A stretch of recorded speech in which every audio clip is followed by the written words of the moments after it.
I am privileged to be one of the Kenyans who has a penchant for looking at the political climate and environment. I look at the cry of betrayal in Mount Kenya, which vigorously voted for UDA. I look at the cries I see in Bungoma, parts of Trans Nzoia, and largely in Rift Valley.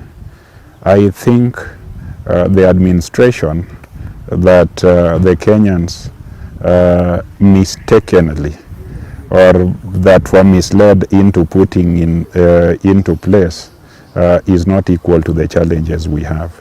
And I see in all the media, social, print, and electronic, that there is high demand for Baba Onge, Baba Onge. Because when you see small and desperate people seeking your leadership, it means that they are missing you. Baba, wherever you are, we miss you. Here in Migori, we miss you. Everywhere we miss you. In fact, Baba's voice is louder than the voice of Parliament. The voice of Parliament in Kenya has been muzzled. The collective voice of the Council of Governors have been muzzled. The entire opposition in this county or in this country cannot speak. The entire executive of the day of Kenya Kwanza is unable to speak a language that people understand. It's only Baba's language that is understood by all. When Baba recently talked about the scam in the petroleum sector, it is headlines everywhere. It is trending because that is the voice, that is the people's voice.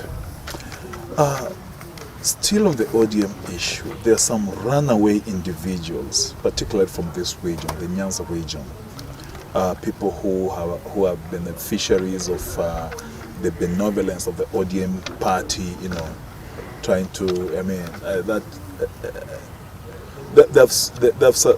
they've made a name using the name of the ODM party. And now they're going around saying that they've taken over the region.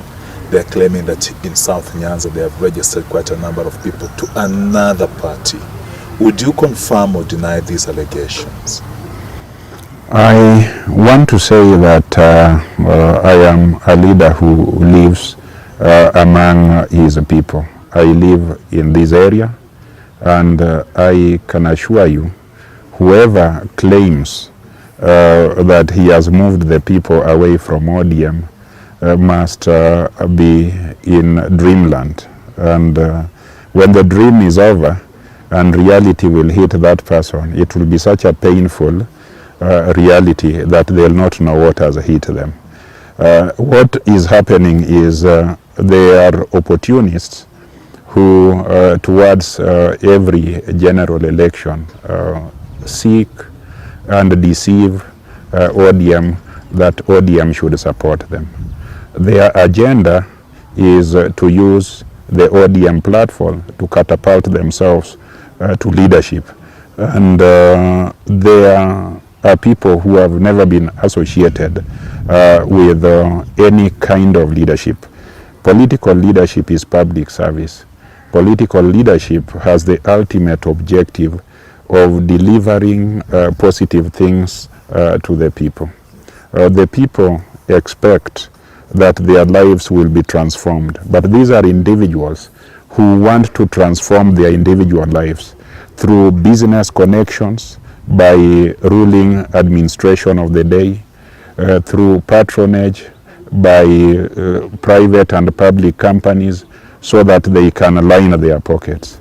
So when elections turn out to be different from what they had planned, they switch camps and leave the people struggling. I want to tell you, the people here know the gentlemen and women they elected, whose voices have been silent when they were shot by the police, when they were demonstrating for their rights. They know those who participated in hiking the taxes.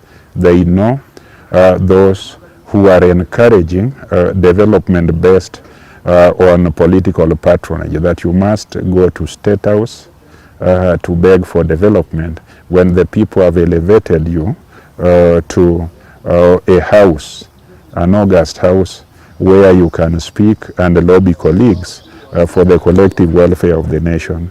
So these people who claim, which they must claim, in order to receive more handouts and more fake opportunities, they must claim that wamehama na kila mtu. These people are there. They will continue talking out there.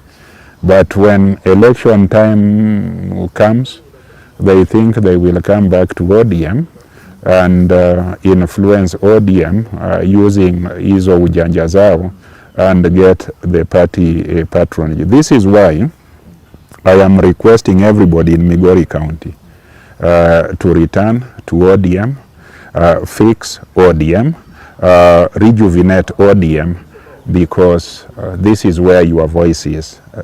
Let us all, even those who have transgressed the opportunities, they are come back home. We need you. We need the numbers. We need you. So that we work for our people together. Work is about toiling, it's about sweating, it's about bleeding. So don't just come to ODM when you think that there is no trouble. Come and work together with all of us so that when things are good, we can share the bounties. When things are bad, we work together to change them and improve them. So this is why we need members to register in large numbers.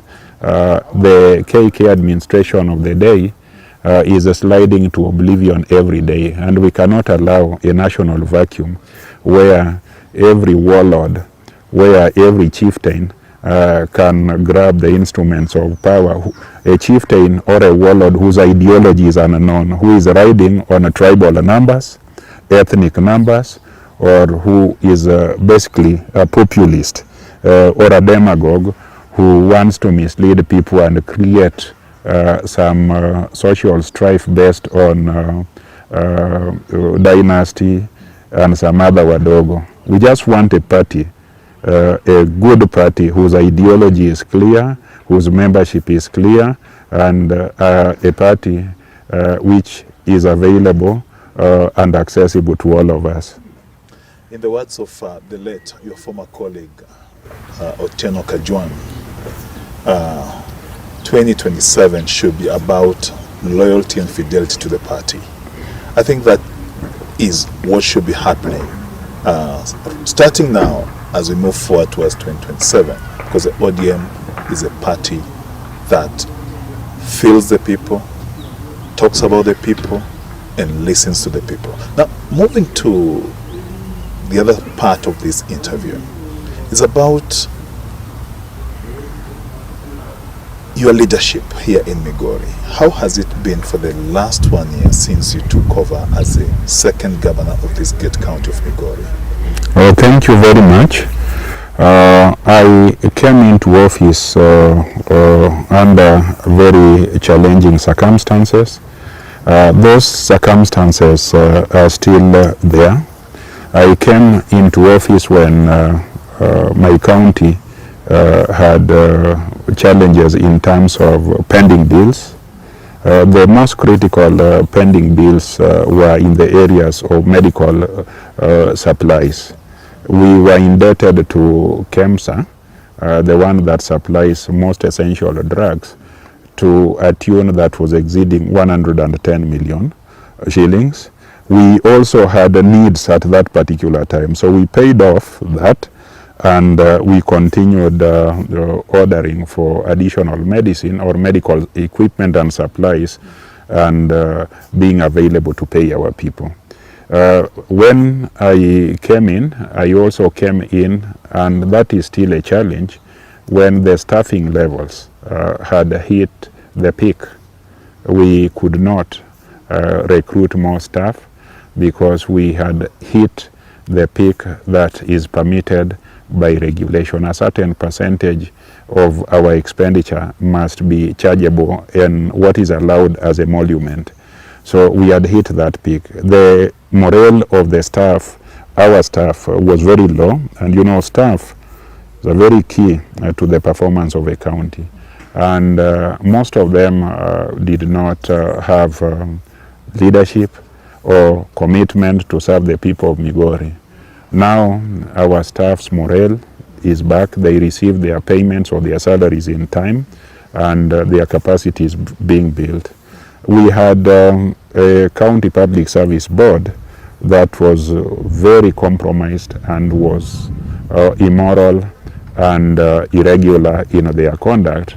Luckily, they were removed by the county assembly, but we are still caught up in legal processes in court, which we think will be over soon.